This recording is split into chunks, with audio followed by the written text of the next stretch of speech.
ಅದಲ್ಲದಿದ್ದರೆ ಇಷ್ಟು ಮಂದಿಗಳನ್ನೆಲ್ಲ ಒಟ್ಟು ಮಾಡಿ ಈಶ್ವರನಿಗೆ ಕರ್ಕೊಂಡು ಬಂದದ್ದು ನೀನು ಬದಲಿಸಿದ್ಯಲ್ಲ. ಯಾವುದಕ್ಕೆ ಮದುವೆಯಾದ ಭೀಷ್ಮ ಅಂತ ಕೇಳಿದ ಕಾಲದಲ್ಲಿ ಸಾಲನಲ್ಲಿ ಮದುವೆಯಾಗಿಸು ಅಂತ ಹೇಳಿಲ್ಲ, ತನ್ನಲ್ಲಿ ಮದುವೆಯಾಗುವಂತ ಆಗ್ರಹವಂತಾನೆ ಅಂತ ಆರೋಪಿಸಿ ಭೀಷ್ಮ ಶೀಲವೆತ್ತವನ್ನು ಆರೋಪಿಸಿದ. ಸಾಲುವಿನ ಮಾತು ಕೇಳಿದ ಮೇಲೆ ಭೀಷ್ಮನನ್ನು ಪ್ರಶ್ನೆಯಾಗಿಸುವುದಕ್ಕೆ ಮದುವೆಯಾಗುವಂತೆ ಹೇಳಿದರು. ನನ್ನ ಶೀಲ ಕೆಟ್ಟಿಲ್ಲ ಅಂತ ನಿರೂಪಿಸುವುದಕ್ಕೆ ಮದುವೆಯಾಗುವಂಥದ್ದು. ಮದುವೆಯಾದರೆ ನಿನ್ನ ಶೀಲ ಕೆಡ್ತದೆ, ಮದುವೆಯಾಗುವವರನ್ನು ಶೀಲ ಕೆಡಿಸುವುದಕ್ಕೆ ಮದುವೆಯಾಗುತ್ತ. ಅನಿವಾರ್ಯತೆಯಿಂದ, ನಿರ್ಬಂಧದಿಂದ, ಸಂಸ್ಕಾರಕ್ಕಾಗಿ, ತಮ್ಮ ಸೌಖ್ಯಕ್ಕಾಗಿ ಮದುವೆಯಾಗುವವರೆಲ್ಲ ಶೀಲ ಕೆಡಿಸುವುದಕ್ಕಲ್ಲ. ಪ್ರತಿಜ್ಞಾಬದ್ಧತೆ ಇತ್ತು, ಹೆಣ್ಣಿನ ಮದುವೆ ಇತ್ತು ಅಂತಾದ್ರೆ ಉದಾರಿಯಾಗಿ ಆಗುತ್ತಾರೆ ಅಂತ ಭಾವಿಸಿದ್ರೆ ಆಗ್ರಹ ಕಂಡೆ, ರೋಷ ಕಂಡೆ, ಹೆಣ್ಣನ ಕಾಣಲಿಲ್ಲ. ಬೇಡ ಬಿಡು, ಮದುವೆಯೂ ಆಗುವುದು ಬೇಡ, ಹೆಣ್ಣನ್ನು ಮಾಡಿಸುವುದು ಬೇಡ. ನಾವು ಕೈಗೊಂಡ ಒಂದು ವ್ರತವನ್ನು ನಿರ್ಣಯವನ್ನು ಯಾವುದೋ ಕಣ್ಣಿನಲ್ಲಿ ನಾವು ಪಡೆದುಕೊಳ್ಳುವುದಾದರೆ ನಾಳೆ ಮದುವೆ ಹೆಂಡತಿಯಲ್ಲಿ ಬಿಟ್ಟು ಇನ್ನೊಬ್ಬರು ಹೆಣ್ಣು ಕಂಡಿದ್ದಾರೆ ಅಂತ ನೋಡಬೇಕು.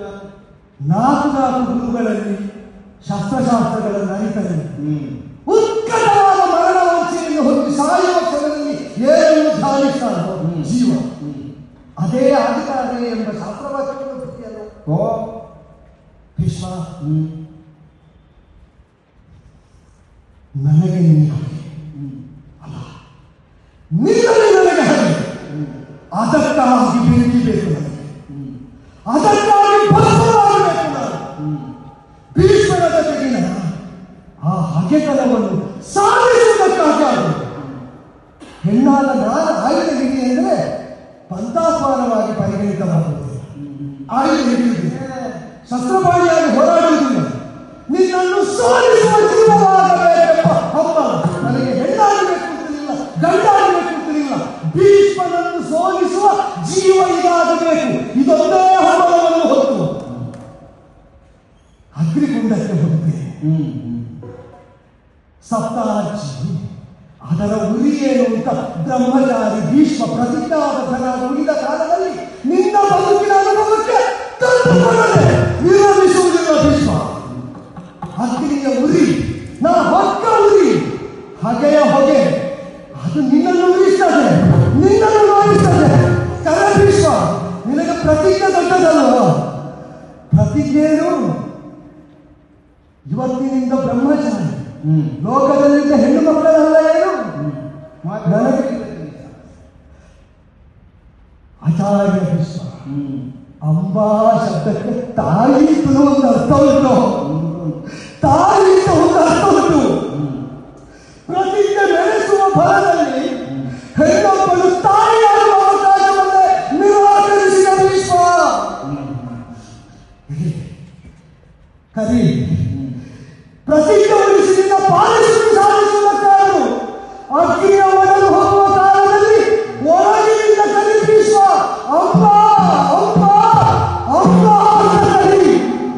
ಅದಲ್ಲದಿದ್ದರೆ ತಾಯಿಯಾಗಬೇಕಾದ ಜೀವ ಉರಿಯುವಾಗ ತಡೆಯಲಾಗದ ಪಾತಕನಿನನ್ನು ಸುಡುತ್ತದೆ, ತಡೆಯಲಾಗದ ಪಾತಕನಿನನ್ನು ಸುಡುತ್ತದೆ.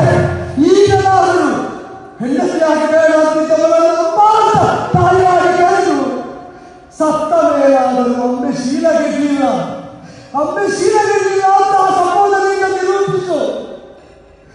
ಅದಲ್ಲ ಅಂತಾದರೆ ಹೆಣ್ಣೊಬ್ಬಳು ಶೀಲಗೆಟ್ಟರೆ ಭಸ್ಮವಾಗಬೇಕು. ಅದಲ್ಲದಿದ್ದರೆ ಅಗ್ನಿಯ ಒಡಲನ್ನು ಹೊಕ್ಕು ಅಕಳಂಕಿತರಂತೆ ನಿರೂಪಿಸಬೇಕು. ಇದು ಲೋಕದ ನೀತಿ, ಅದೇ ಲೋಕಕ್ಕೆ ನೀತಿ.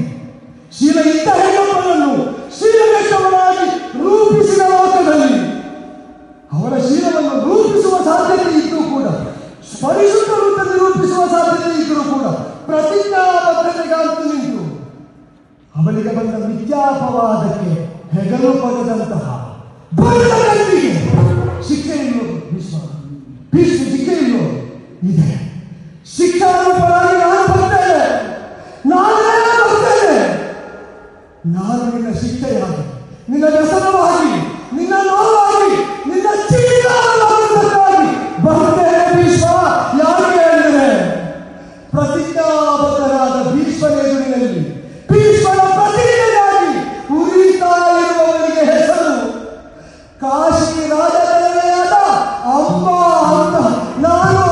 ಭೀಷ್ಮ, ನಾನು ಒಂದೇ ನಿನ್ನ ಸಾಲ